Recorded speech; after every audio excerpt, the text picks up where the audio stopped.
अमरावती परतवाडा येथील गाजत असलेल्या फाईल प्रकरणात आज महत्त्वाची घडामोड घडणार आहे। मुख्य आरोपी मोहम्मद अयान याच्यासह एकूण 8 आरोपींची पोलीस कोठडी आज संपत असून त्यांना न्यायालयात हजर करण्यात येणार आहे। या प्रकरणात तपास अधिक गतीने सुरू असून काही महत्त्वाचे धागेदोरे मिळाल्याची माहिती आहे। त्यामुळे पोलिसांकडून आरोपींची पोलीस कोठडी वाढवण्याची मागणी केली जाण्याची शक्यता वर्तवली जाते। दुसरीकडे बचाव पक्षाकडून एमसीआर न्यायालयीन कोठडी देण्याची मागणी होऊ शकते। याच पार्श्वभूमीवर न्यायालयात काय निर्णय घेते याकडे संपूर्ण अमरावती जिल्ह्याचे लक्ष लागले आहे।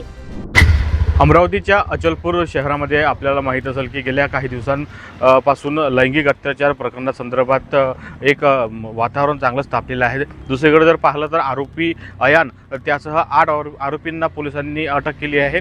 आज न्यायालयात या ठिकाणी आरोपीला हजर करणार आहे।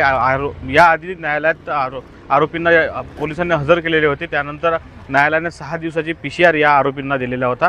तो त्या PCRची मुदत आज संपत आहे। आपण जर पाहिलं तर आज पुन्हा या आरोपींना न्यायालयात हजर केलं जाणार आहे। आता आज या प्रकरणामध्ये न्यायालय काय भूमिका बजावणार हे सुद्धा आता पाहणं महत्त्वाचे ठरणार आहे। दुसरीकडे जर पाहिलं तर आरोपी अयान याच्या वेगवेगळे व्हिडिओ आता सोशल मीडियावर व्हायरल होत आहे। कालसुद्धा आरोपी अयान याचा एक व्हिडिओ व्हायरल झालेला होता। एका थार गाडीमध्ये आरोपी अयान त्याच्याजवळ 4 iPhone आणि भरमसाठ पैसा हा सुद्धा त्या व्हिडिओमध्ये दिसून आला होता। नेमका हा पैसा आला कुठून असा सुद्धा प्रश्न उपस्थित केला जात आहे। पोलीस या संपूर्ण घटनेची तपास करत आहे। त्यामुळे आता या प्रकरणात नेमकी न्यायालय आज काय भूमिका घेणार आणि आरोपी अयान आणि त्याच्यासोबत असलेल्या आरोपीला न्यायालय पुन्हा PCR देणार का हे सुद्धा आता पाहणे महत्त्वाचे ठरणार आहे। आपण सध्याच परतवाडा पोलीस स्टेशनच्या समोरच आहोत।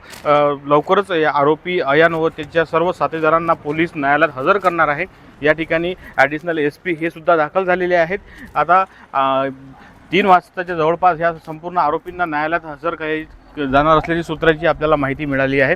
त्यामुळे आता आरोपींना न्यायालयात हजर केल्यानंतर न्यायालय काय भूमिका या बजावणार हे सुद्धा आता पाहणे महत्त्वाचे ठरणार आहे। मी किरण होले, जनयुगाज न्यूज, अमरावती, परतवाडा।